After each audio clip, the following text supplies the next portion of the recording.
the energy, the faith, the devotion, which we bring... Hello and welcome to this special edition of The Culture Show. Our focus is the Kennedys, that remarkable dynasty whose political and cultural legacy lives on in America and beyond. Now, it's 50 years since John Fitzgerald Kennedy was sworn in as America's 35th president. But even now, the family have the ability to make news, as the History Channel in America discovered to its cost when its $30 million miniseries on the Kennedys was pulled, following accusations of historical distortion, political bias and salacious muckraking. Jackie puts up with it. She must figure if it's inevitable, she might as well make it convenient. So join us as we explore the myths and realities of the place that will forever be known as Camelot. Camelot. Camelot. John F. Kennedy was the shortest-serving elected president of the post-war era, just 1,036 days in all. When he was assassinated in Dallas in November 1963, he was actually out campaigning for a second term, which, had it not been for the lone gunman, he probably would have won. But he's got high hopes. But in the so-called 1,000 days of his presidency, JFK, his wife Jackie, and the Kennedy administration set a style of politics that would prove unforgettable. We'll be discussing all that with a panel of experts. But first, before the drama of politics, the politics of a drama, that 8-hour, $30 million miniseries made for the History Channel in America, but not shown there, following a campaign that accused the makers of character assassination. Defenders of the series, now being shown here on BBC Two, say the Kennedy family itself leaned on the History Channel, urging them to drop the series. So now, the story behind the making and the unmaking of the Kennedys.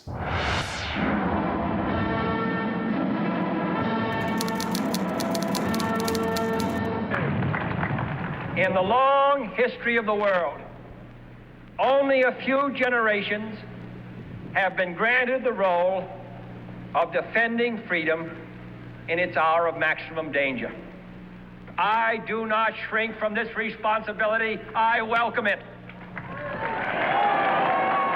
That was John F. Kennedy in 1961. Here's John F. Kennedy in 2011, played by Greg Kinnear. The energy, the faith, the devotion which we bring to this endeavor will light our country and all who serve it. And the glow from that fire can truly light the world. Here's Jackie, played by Katie Holmes.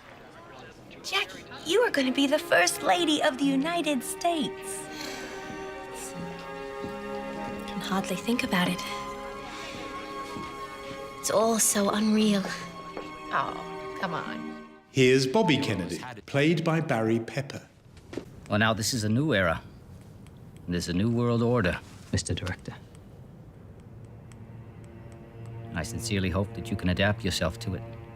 And here's the Kennedy patriarch, Joe Sr., I'm an American.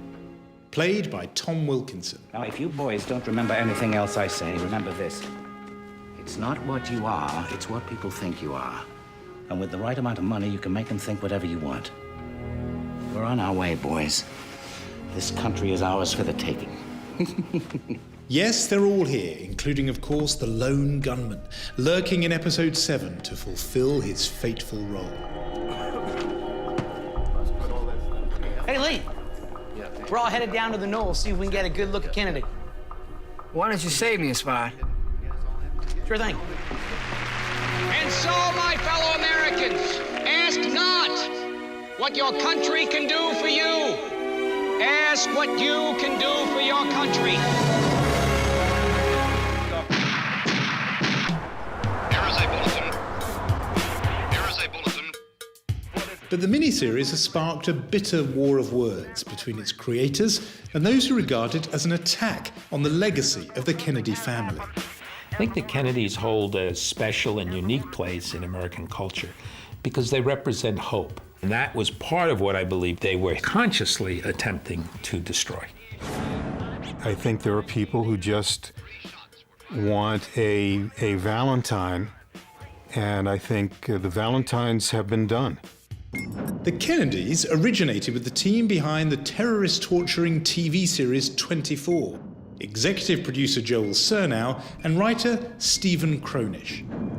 As a family, as certainly as a political family, but as any family, they probably had the greatest mix of glamour, intellect, charisma, drama, flaws, and gifts. It was a canvas on which you couldn't help, I think, but come up with a compelling personal story. That's a touchdown! What compelled us as storytellers was the idea of a father living out his ambition through his sons. I can't believe you did. We did it. We did it. Closest margin in history, Dad. You think I was going to pay for a landslide? I love you boys. And then along the way, you had the relationship between the sons. These dynamics kept changing from episode to episode as we, continued to weave out the story. I think his memory's failing him, Dad. You got me as Attorney General. Yeah, because that's where you're going to be. We talked about this. You said you were fine. I'm going to Boston tomorrow to look for office space. No, you're not. Jack needs somebody he can trust, and I need you to keep an eye on Jack. I'm picking my own cabinet, Dad. I believe they elected me president, not you. That's very true, son. They did. But we decided very early on that the foreground of the story was going to be the personal story and the background was going to be the political story. So the events like Bay of Pigs and the Cuban Missile Crisis or the election all sort of supported the show. They almost became, as you will, the plot. President Eisenhower approved this training and its ultimate purpose, the elimination of Fidel Castro. Well, I'm certainly for his elimination. I just question whether or not this will work. Yes, it will, Mr. President. Without direct U.S. involvement, General, our fingerprints can't be anywhere on this operation. The goal was to create the best drama we could make, given what the facts are.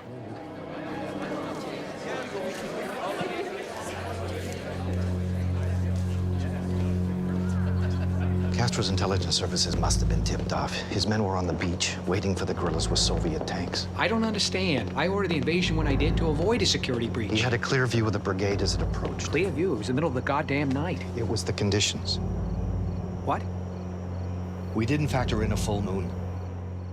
There is a record of what was said in the cabinet room.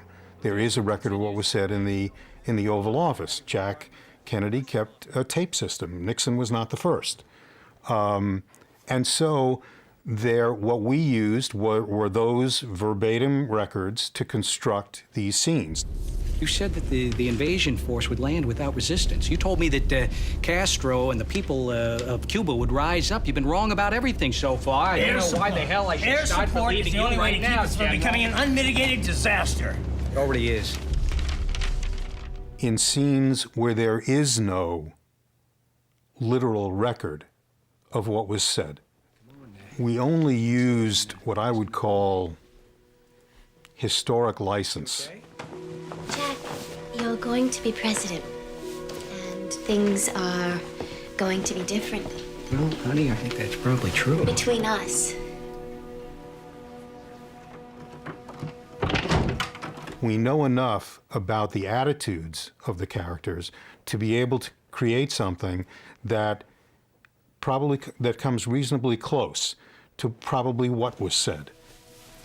Our marriage works because I decided several years ago to accept certain things about you. And I've dealt with it. I've had my private humiliations. But I won't have them in front of the American people. You take the facts that you know. The facts that we knew, for instance, were that Jack Kennedy had a tendency to be unfaithful. Hi, Toots. Judy. And that Jack and Jackie stayed married. Those are two facts that we know. Now, knowing those two things, what conversations would likely happen to support those facts? We know that there were periods where Jackie had to get away. We know that there were periods where she suffered deep depression. We know that there were periods where she drank. That stuff is irrefutable. And so that's what we use to construct these scenes. But the road to Dealey Plaza has not been a smooth one. Even before the miniseries had been cast, it was engulfed in controversy. In February of 2010, a filmmaker named Robert Greenwald, who is a well-known liberal, reached out to several historians, people who knew the history of the Kennedys, in fact, some who were even close to President Kennedy and worked in his administration, because Greenwald, who used to work in the TV film business, had been sent early copies of the Kennedys' scripts and was concerned about what he read. Its essential core, its essential heart, its essential DNA says over and over again, sex and power, power and sex, sex and power. And boy, there must be easier ways to get laid than to have to become president of the United States. This was very early drafts that this filmmaker, Robert Greenwald, had received. He objected to it. He had put together a YouTube video and had people like Ted Sorensen, who was the speechwriter for JFK, as well as a collection of other historians, basically just trashing the scripts. Every single conversation with the president in the Oval Office or elsewhere in which I, according to the script, participated, never happened. We reached out to 5 historians, including 1 or 2 who've been very critical of President Kennedy on a policy basis. But every single one of them responded quickly that they would participate and that they would go on camera because this was, in fact, a political hack job. If you are an historian and if you care about the truth, this is very hard stuff to read. And if it's filmed the way it's written, it will be just heartbreaking. Greenwald certainly was not just presenting the film as an act of journalism, but also as an act of advocacy, that he regarded the film as a smear on the Kennedy administration and was actually asking people to come to the website, sign an online petition, or get involved otherwise to help, as he said, stop the smears. So we had very high engagement with Kennedy smears very quickly. And the numerical result was over 50,000 people, and I think it was about a week signing a petition. That's a serious number of people, and it helped get the History Channel's attention. We hadn't even finished writing the scripts when that had happened. We had not even begun to vet the script historically for historical, fine point accuracy. We were, as I said, just getting first drafts down so we could look at it and see if the blueprint was right. The channel had actually spent several months during production having established historians review the scripts, review the finished films, and determine was this as historically accurate as it could be portrayed. But there had been condensations of timelines and telescoping of events that still concerned the historians, that even though this is the kind of thing that maybe you see in a film like The King's Speech or The Social Network, if you call yourself the History Channel, can you still show this miniseries? In January of this year, the History Channel in America announced it would not be airing the series. It has been shown on the History Channel in the UK and now on the BBC.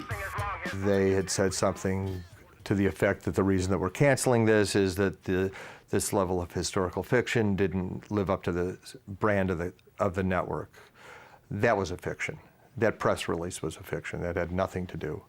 Again, historical inaccuracy had zero to do with the cancellation, so their statement was not accurate. Apparently official. The motives behind the History Channel's decision remain unclear.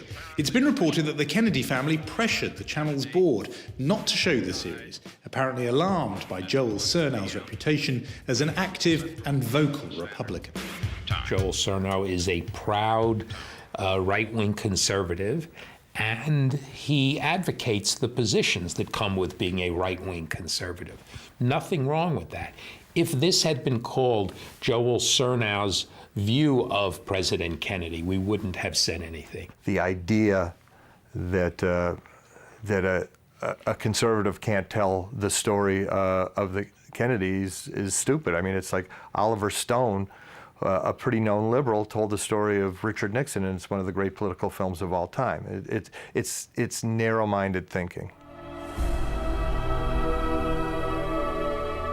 I've said this before, that if Tom Hanks and Steven Spielberg produce this miniseries frame by frame exactly as it is, it would be showing at the White House, it would be heralded by the Kennedys, and it would be, you know, trumpeted as a reverential, patriotic look at the Kennedys.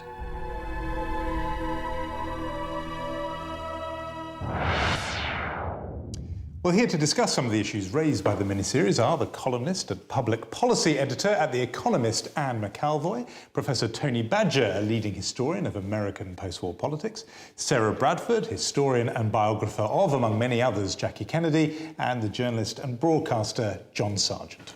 So, reverential and patriotic, says Joel Surnow, the producer of the programme, but it's a character assassination, according to Robert Greenwald's critic.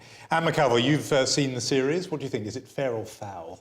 Well, I spent a very enjoyable time watching it, but at any point I thought it could have been replaced by Dallas, and Bobby Ewing could have come on, and we could have had Sue Ellen instead of Jackie Kennedy, and it would have made no difference, because one of the things about this whole production is that the politics is pushed so much into the background that what you're really getting is a family saga of power, lust, betrayal, and all the things that make... You're selling it quite well there. I know, I think they'd be quite pleased with me, don't you?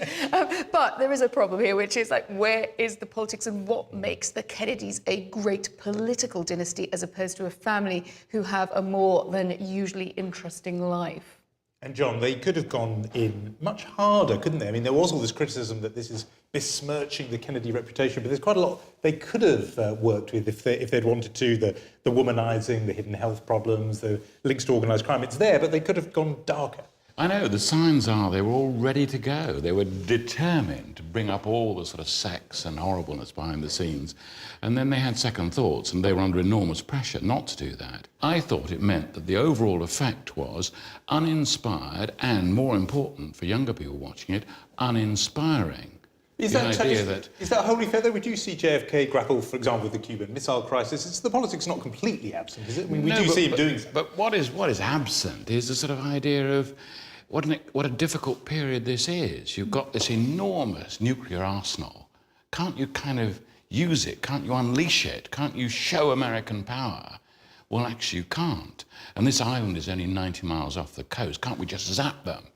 And they get to that, but they don't really build up any sense of what the public mood is and this young president and the feeling of the time and the fact that he's endlessly put upon by his father and his brother as if he's just a kind of idiot is, for people like me, just, well, it's so depressing. Well, that is the sort of thesis of the programme, in a way, that Joe Kennedy is the puppet master and his boys do his bidding. But, Tony, you've written a series of American lives. Is that borne out by the history, do you think? I think Joe was an extraordinarily powerful and unpleasant man. Damn it. If I don't do it myself, it never gets done. But I don't think there's much evidence that if it hadn't been for him, that Kennedy himself might not have originally run for office. But once he does that, once he wins Congress in *46, Kennedy is in many ways his own man. And obviously his father tries to influence him left, right and centre. But when the Kennedys sort of exclude him from the White House, nothing much changes. Sarah Bradford, you've written an acclaimed biography of Jackie Kennedy. What did you think of the portrayal of her, but also of the relationship between her and her husband? It's central in this drama. Did you find it convincing? No, actually. And I felt very sorry for Katie Holmes. The actress playing Jackie Kennedy? Yes, because Jackie had no kind of meat to her, no background to her. That wasn't how she was. And because she certainly portrayed a sort of suffering, and particularly by her husband's infidelities. And whether the programme answers it or not, I mean, what is the programme's answer to the question which people must always ask of why she put up with it? Well, there were two reasons. One, she really did love him, and two, that there was a great deal of money and power involved, and she got a kick out of that. She looks good, though.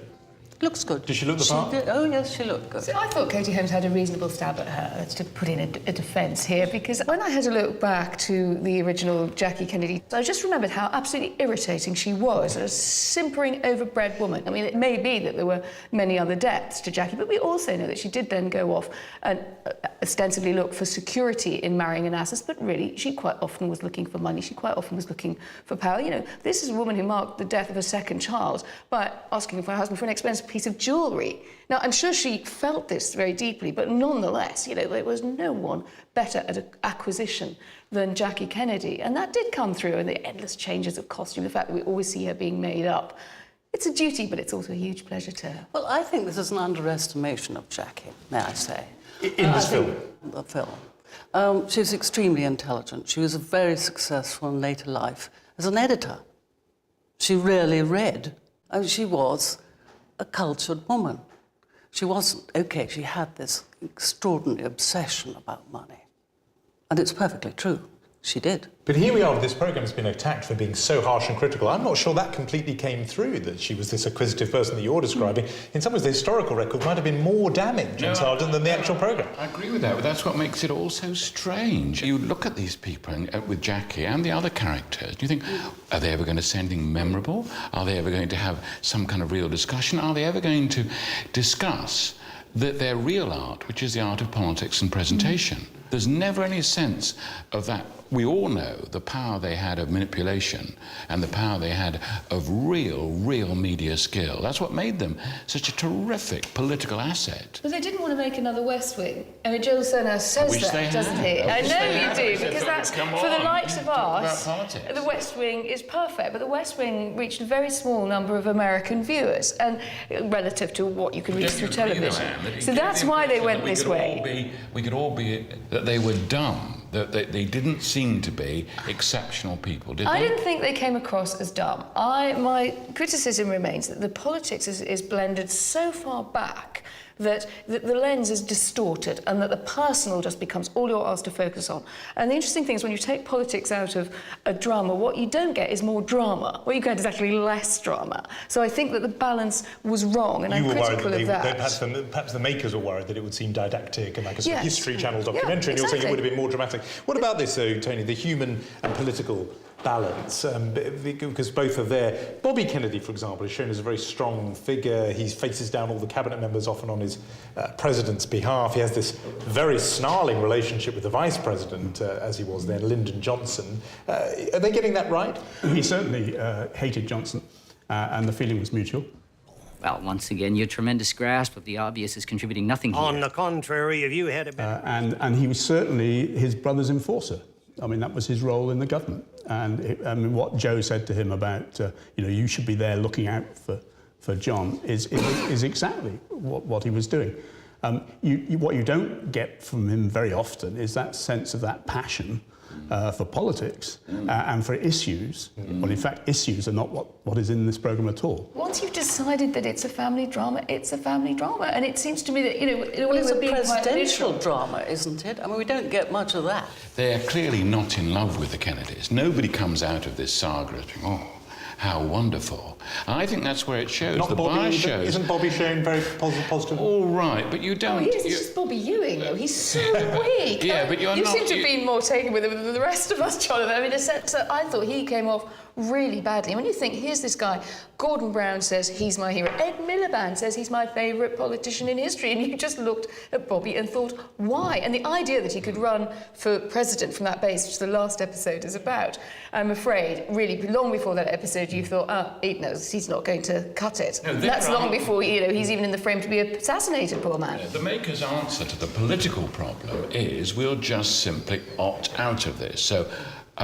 we're not in love with the Kennedys. OK, why should we be? That's the history we're making at the moment. Dramatic story.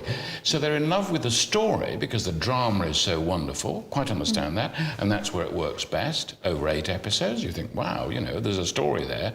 It's almost an unbeatable story of brothers assassinated and elections and race issues and taking on the daughter lobotomized because she's seen as mentally... Those things which you could just imagine thinking, oh, this is great. But it just means they've left out the central part of it all, which is, look, why were these characters moving mountains politically? How did they do it? And why were they so exciting? And just give us a feel for their power. I agree about the why. I think the why isn't addressed at all about political motive. I think that is a big gap. We've talked a bit about Jackie Kennedy, and they're using her in the posters. It's basically men and Jackie Kennedy, but there are other strong women in the real life story, but also in the drama. There's Rose, Joe Kennedy's wife, the sort of matriarch, and also Bobby's wife, Ethel. Sarah, how do you think those other women are depicted? Well, Ethel was much too pretty, for starters. And also, she was a toughie too, you know. She comes across as rather kind of sweet, nice little wifey poo. And she's a strong Who's woman. always ready to produce another baby. If there's a problem, we'll have number 10. And also, I thought Rose, she was okay at times, but she was a much more powerful person than she was actually depicted in this. Your behaviour is an embarrassment. I also thought that it wasn't made plain that she was a really bad mother and she had no relationship, really, with Jack. No real The parents are the most interesting people in it, I think. I mean, I really enjoyed those performances, and I thought that weird brutality that actually does come through from the parents. It's interesting that you say she had no relationship, which I wasn't really aware of, but when she comes to help him on the stump, the one story she can remember is that she used to smack him with a ruler. Let's talk about some of the broader issues that this raises about dramas like this and the obligation, if there is one, to be faithful to the historical record, because it's not as if this is the only one out there. There are many, many other things. The King's Speech, which bagged all those Oscars, again, based on historical events. Even The Social Network, based on very recent historical events with the creation of Facebook. And there's also going to be the upcoming biopic of, I was going to say your old nemesis, but Margaret Thatcher coming up in The Iron Lady, John. I mean, so there's clearly a fashion, a vogue for these sorts of historical dramas. Tony Badger, you're a professional historian, a scholar. Stephen Cronish, we heard earlier, talking about using historic license to fill in some of the gaps where they don't have transcripts or records. As a historian, do you think he should have that historic license revoked for what he's done here? Not completely, but I think you have to recognise that by choosing to make it a family drama, where it focuses on private relationships, there is almost going to be no record. The historic license is all they've got. Now, quite a bit of it is fairly plausible. I mean, some of it they clearly just make up. But you know, on things like the womanizing, on things like the medication, on things like the relationship with Hoover, I mean, that's all there, and people have written about it for years. The problem is putting on something called the History Channel, or the attempt to put it on something called the History Channel. And Americans, in many ways, are more kind of literal than we are. And if you say this is historical, and the Kennedys are equivalent, I think, of royalty in many ways in the American psyche and imagination, then you're going to have people coming and saying, it's not our history, what are you doing? The problem is that for some people, until they see it on television, it's not true. So the number of people now who are ready to play Osama bin Laden or Gaddafi, you know, will I be tall enough? I'm afraid we know there are going to be these films going to be made, and that the idea of, oh, it doesn't matter, that's just the entertainment industry, is, I'm afraid, naive, because for lots of young people particularly, they can't take this Kennedy thing in unless it's dramatised in this way. So the sort of obligation and the demand for this is extremely high. Well, this was precisely, wasn't it, the fear, if the reports are accurate about the Kennedy, Caroline Kennedy in particular, she was worried about this drama because she knew all these facts already in the books that people like you have written, but they won't mean something to the new generation until they're acted out on television. That's the potency of the media.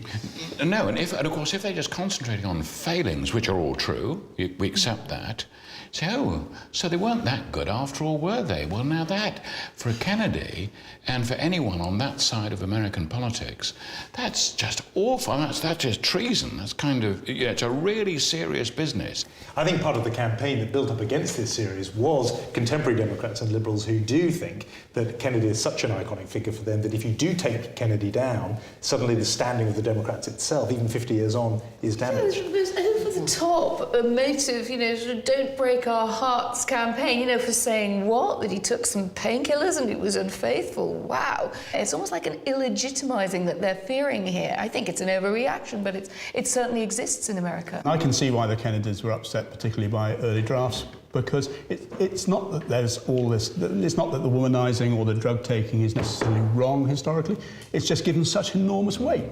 And this is, I mean, if you read about Bob Dalek's biography of Kennedy, which is one of the most reasonable ones, has most of the material about womanizing and drugs in it. And they take up about 10 pages of about a 900-page biography. And what the Kennedys understood, as John said earlier, was that this is how history will be conveyed these days. And the History Channel, I don't think, has ever done anything like this before. And they were going into new territory, and I think they didn't really understand quite what they were letting themselves into. Out of their depth. Well, now it's time to put the drama of the Kennedys to one side and to consider the realities of the Kennedy years. First, to set the scene with a personal recollection of Kennedy's 1,000 days is veteran American journalist and writer Lewis Lapham. 50 years ago, as a young, idealistic reporter, he witnessed John Fitzgerald Kennedy making that famous inaugural speech that marked the beginning of what turned out to be an ill-fated presidency.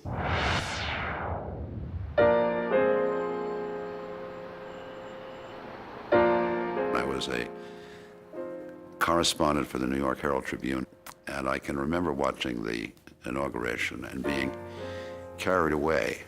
I was young, I was in my middle 20s, an idealist, and here was Kennedy saying, "Ask not what your country can do for you, ask what you can do for your country."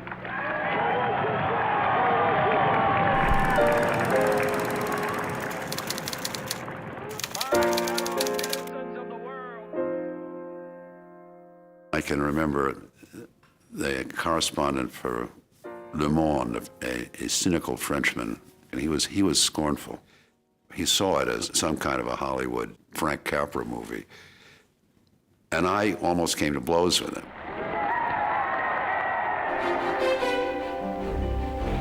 Afternoon. You seated? I have several announcements to make. First, I have a statement about the Geneva negotiations for an atomic test ban. These negotiations, as you know, are scheduled... The media loved Kennedy. They would follow him around the country in this entourage. It had this aura: music, football, sexual, rumor, flirtation, alcohol. I mean, it was like a cloud moving, and within it, the media were very much fellow travelers. The 60s are the transition from print to television. Suddenly, when you're a television press, you have to wear a suit, you have to have some kind of presence yourself. Would you please give us some of your thinking as to the rationale for this shift, if it is a shift in our defense spending? You become part of the play. I would not say it's a shift, I would say... And you lose some of the distance. You lose the old idea of the press speaking truth to power. I believe that this nation should commit itself to achieving the goal before this decade is out of landing a man on the moon and returning him safely to the earth.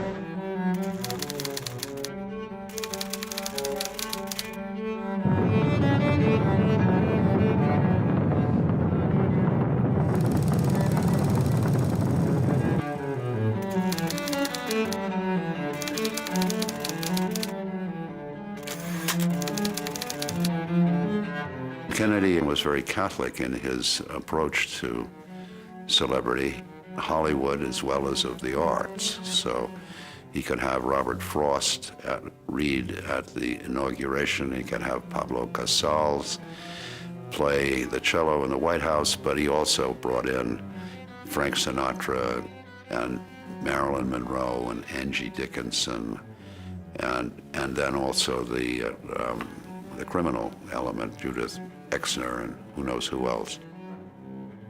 The administration had the feeling of a royal family where they were dependent upon each other, and it was the family that mattered. And then around that circle would be the hangers-on and the close friends and the old college pals and the whomever. And then On the outer circle would be the beau monde, the celebrity. I only saw Kennedy close once, which was at a birthday party for his younger brother, Teddy. You had a feeling of a man who was vulnerable and subject to all kinds of influences and people, flatterers, camp followers, picking at him. Toward the end of the evening, I had the impression of a stag being pulled down by hounds.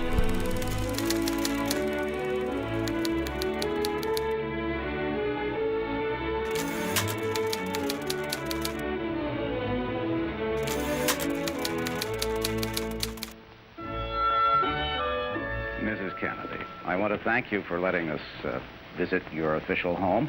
This is obviously the room from which much of your work on it is directed. Yes, it's attic and cellar all in one. Jackie is the perfect princess, and she played the part beautifully. I mean, she had a little baby girl voice, and she moved well, and she knew the names of French Impressionist painters as well as American great presidents. She could tell the difference between good silver and cheap silver. Tell me about the silverware and the china, Mrs. Kennedy. Well, it's not silver, it's all gold or vermeil. And these glasses, they're ours. I wanted a very simple design so that the china and silver and glass would show up more. It's a lesson in manners that she is teaching the American people, and they loved her.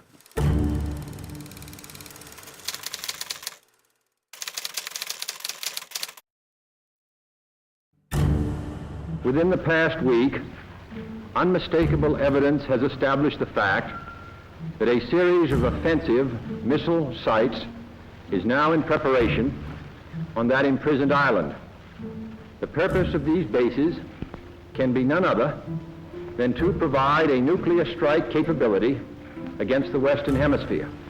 It shall be the policy of this nation to regard any nuclear missile launched from Cuba against any nation in the Western Hemisphere as an attack by the Soviet Union on the United States, requiring a full retaliatory response upon the Soviet Union.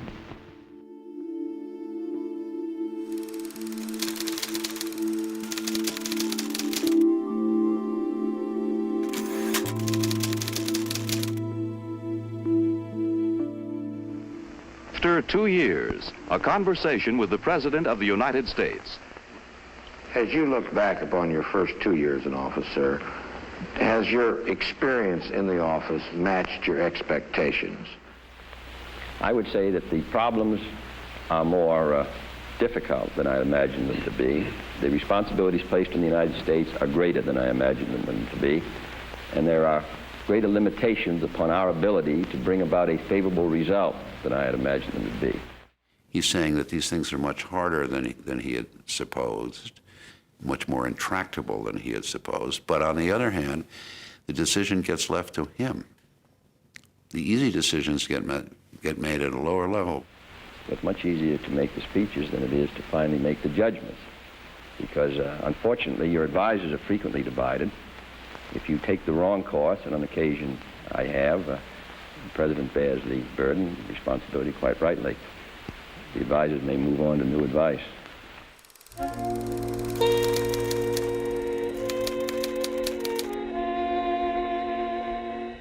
Now, therefore, I, George C. Wallace, as Governor of the state of Alabama, do hereby denounce and forbid this illegal and unwarranted action by the central government. Governor Wallace. He comes to the office in 1961 without much to say about black civil rights in the United States. He is then presented over the course of the next 2 years with violent protests in the South, with the necessity to send federal troops to get a student into the University of Mississippi, more federal troops to back down the insurrection of the governor of Alabama. The heart of the question is, whether all Americans are to be afforded equal rights and equal opportunities. And he reacts to events. He moves toward civil rights legislation. If an American, because his skin is dark, cannot eat lunch in a restaurant open to the public, if he cannot send his children to the best public school available, if he cannot vote for the public officials who represent him, then who among us will be content to have the color of his skin changed? It doesn't get passed. But Kennedy does respond. I mean, he understands that the racial division in the United States is serious.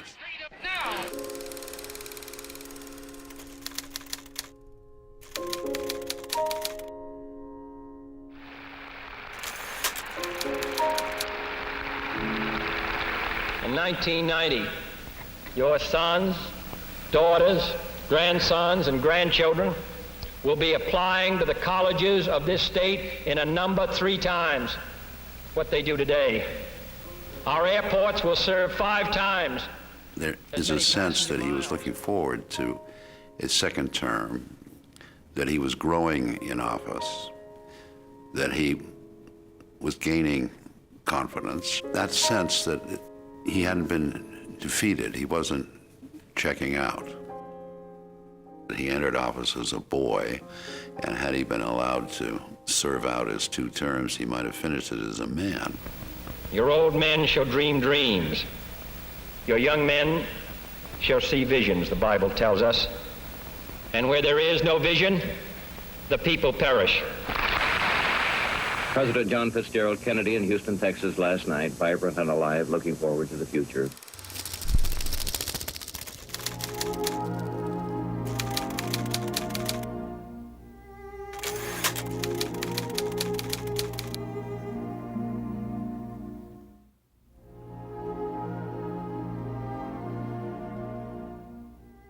At night, before we'd go to sleep, Jack liked to play some records, and the song he loved most came at the very end of the record. The lines he loved to hear were, "Don't let it be forgot that once there was a spot for one brief shining moment that was known as Camelot. There'll be great presidents again, but there'll never be another Camelot." He transformed the notion of the presidency. The presidency suddenly became the man on the white horse, or the redeemer. You see the same sort of thing with both Reagan and Clinton, and now Obama. It's the image. They have to present the blank slate on which the voters are free to project their own fantasy. Well,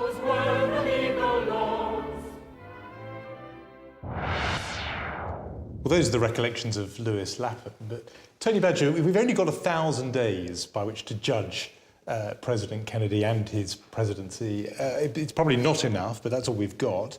How do we begin to draw up a kind of ledger of what he achieved and what he didn't? I think, first of all, you have to acknowledge that he's a Cold War president and that he confronted one of the most dangerous crises in the Cold War, the one that brought us closest to nuclear annihilation. And yet he also started the process of détente with the Test Ban Treaty. It tends to be that the Cuban Missile Crisis and his handling of it tends to almost dwarf everything else that, I mean, in the TV film they talk about him saving the world. I mean, is that good enough, that one achievement, to say, whatever else is true, it was a successful presidency simply because of his handling of that? Well, he was very lucky in the missile crisis. Bob McNamara remembers... Then Defence Secretary. Then Defence Secretary. Here we were probably one of the best and brightest generation of American policymakers. We handled the missile crisis almost as well as could be expected, and yet we almost blew the world up because there were so many things they didn't know at the time. They didn't know that the Russians had tactical nuclear weapons on the island.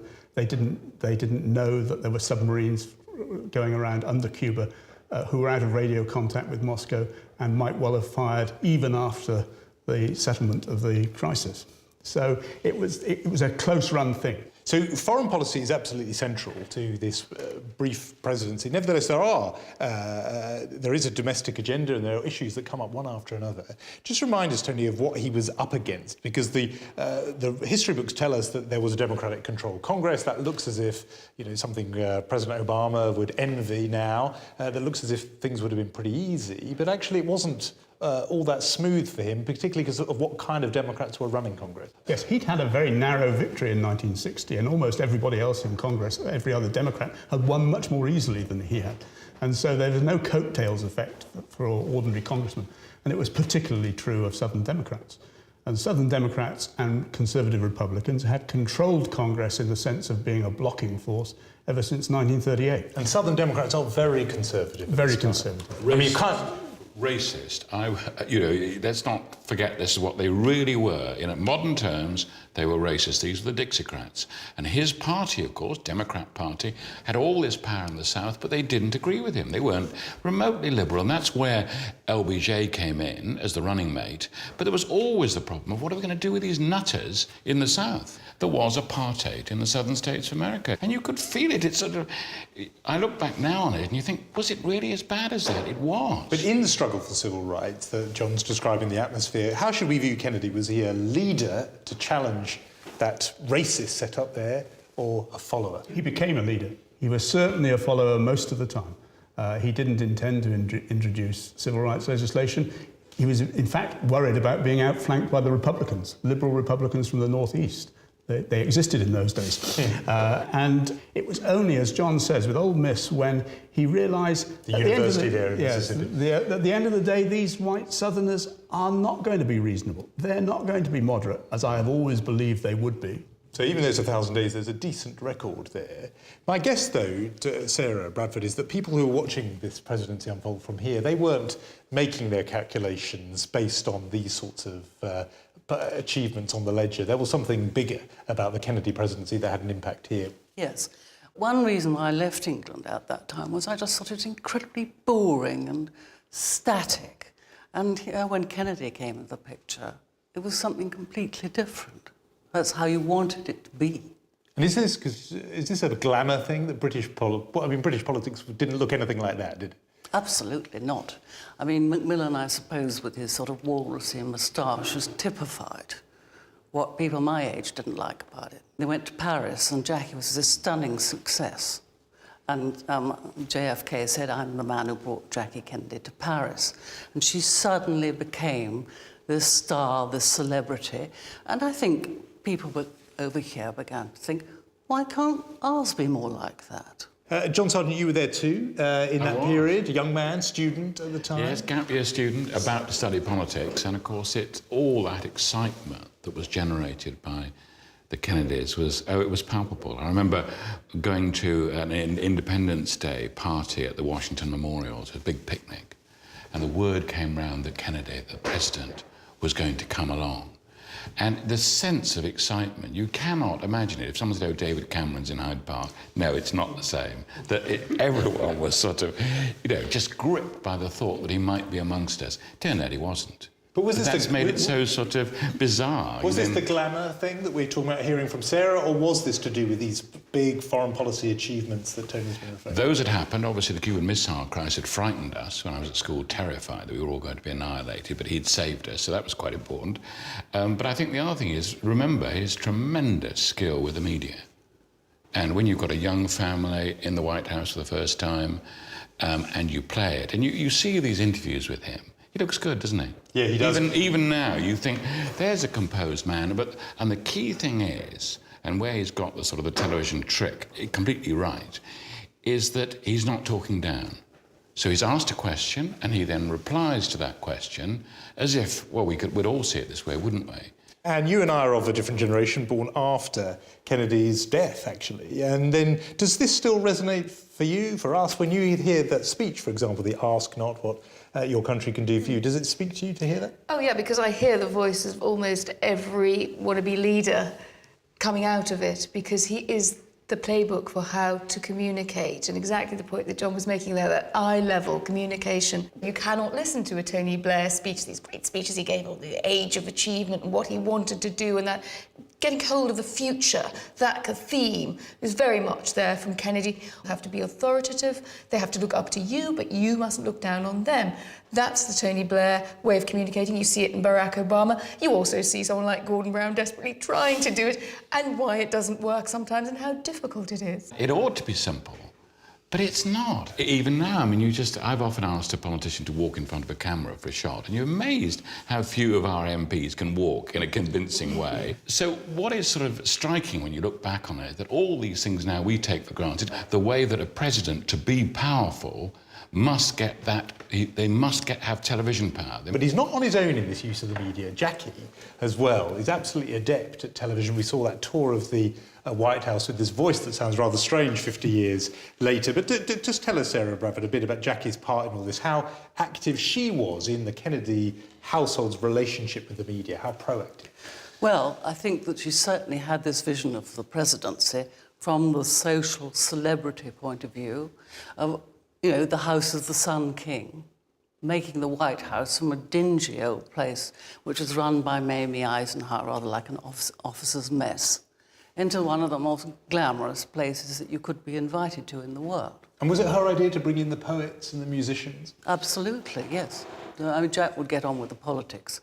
And she went on with that side. But she did understand that it was no good just doing all this behind closed doors. You had to project it, and inviting in the cameras for that special, which I think got 56 million viewers going around the White House, but also particularly Life magazine. She did have a very canny use of that. Yes. What she did, and then what's so strange about it is that she could be a very private person, and I think she did quite look down on journalists, I'm afraid to say, unlike Jack. That was, you know, a major part of her role in presidency. Camelot, which is always fascinating. It's a really odd idea when you think, well, Camelot wasn't really a happy place in Arthurian mythology, was it? No. And yet, what it does have is that sort of mystique and poetic mystique. Yes, in the way that clever. it's more enshrined, I think, after his death, because it's gone.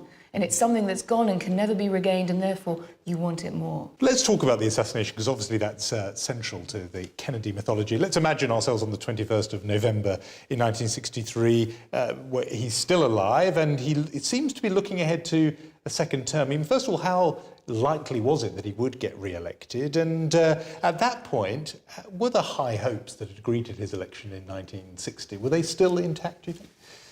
He was certain that he was going to get re-elected in '64, and he thought he was going to fight against Barry Goldwater, and he was looking forward to it, as indeed Goldwater was, because Goldwater thought there would have been a real ideological contest in '64, unlike the one that he finally waged against Lyndon Johnson. Barry Goldwater, the Arizona senator who did become the Republican standard bearer. Very conservative. And it was going to be a genuine battle of ideas. And Kennedy was pretty confident he was going to win, and I think he would have done. The big unanswered question of the Kennedy administration, did the Kennedy administration lead to Vietnam, or was there a way out that Kennedy would have taken? And what's your own answer to that question? The counterfactual is that Kennedy, because of the sorts of lessons he'd learnt from the Bay of Pigs, and because of his distrust of some military advisors, might have taken, in the long run, once re-elected, might have been prepared to take the United States out of Vietnam. But it's his men, George Bundy and Robert McNamara, who advised Johnson to go into Vietnam fully.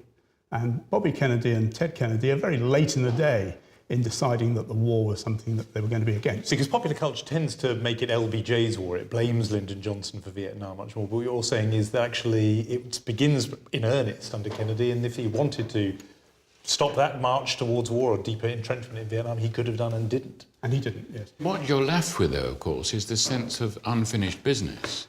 And an unfulfilled promise. An unfulfilled promise. So in terms of the great Kennedy myth, as it were, very powerful stuff, to have him suddenly cut off as a young man so he never grows old, so he never has the disappointment of the second term, well, of course, that gives it the great, powerful drama. And it means there are no images of him as an old man, which also would have tarnished. That's it. And it's not sort of, oh, here he goes again. Nothing is done for the second time. This is all for quite a brief period. Sarah, tell us about Jackie's conduct straight after the assassination. I mean, it's extremely famous that she continues to wear the blood-stained dress so that people should know exactly what they've done. What they've done.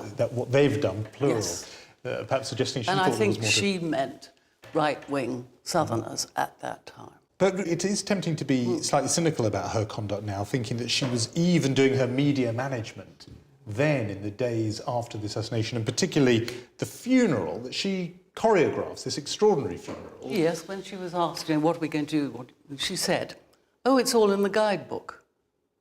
She meant the White House guidebook, which described Abraham Lincoln's funeral. So there they had the template, and off they went. Yeah. And she seemed to follow every detail, even down to making little John salute his father. And which is the most poignant image of the funeral, the 3-year-old boy saluting his own dead father. Now, the death had just happened, and yet she's able to think about the image-making. I think she invites in a journalist from Life magazine. They sit together typing out this piece, and the key word she uses, and that goes in Life magazine straight after the funeral, and they work out the language together, it's Camelot. And that she deliberately make sure that that's the image that recurs in that article. What's been the effect of this Camelot legend wrapped around the Kennedy family ever since the assassination? In one word, mythology. It claims the past as well as the present that he lived in and his future aspirations, and that's what gives him this universality as a political figure, which, by definition, once you've done Camelot, what can you say that is bigger for the imagination than Camelot? But it is this big claim, it is royalty, it is nobility, and it is aspiration, and that's the dream, that's the legacy. It's stronger than anything he could have delivered had he lived. I think it's also the sense, isn't it? And it comes up so often now in politics. What is the narrative? What is the story? How do we understand this? And of course, for the Kennedys, it's important to have got an agreement of sorts with what the end is. And how does that seem? And then preserve it. Because you don't want to say, you want someone else to have the last word, oh, he was a womanizer, really, and it was all corrupt. And he was really in the pocket of the mafia. And you don't want all that coming in. You want to preserve this idea that this is one of the great presidencies. It's the case, is it not, though, John, that if another cousin, even somebody quite obscure, a nephew, a great-nephew, called Kennedy, ran for high office, there'd be huge media interest. There'd be enormous interest. I mean, and also, journalists are lazy. If they can repeat a story, they love it. So if you can just say, oh, yeah, what are we doing? Oh, Kennedy, right? And everybody knows how to write the Kennedy story. Would it have a tragic end?